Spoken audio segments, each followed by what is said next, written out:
My name is Paul Saunders, and I live in Lower Burlington in a nice little log cabin. George Wilson got off the bus out here with Graham Burgess, December 22nd. They went in the Armitage Road, and George Wilson was never seen again.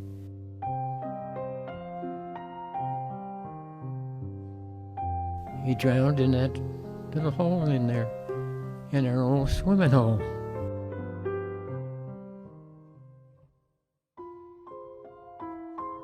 George Wilson had a metal brace on his leg from being shot during the war. My game is to go in with a metal detector, which I have, and a magnet, which I have, and see if I can find the metal part of his leg. I just want to prove what happened to him.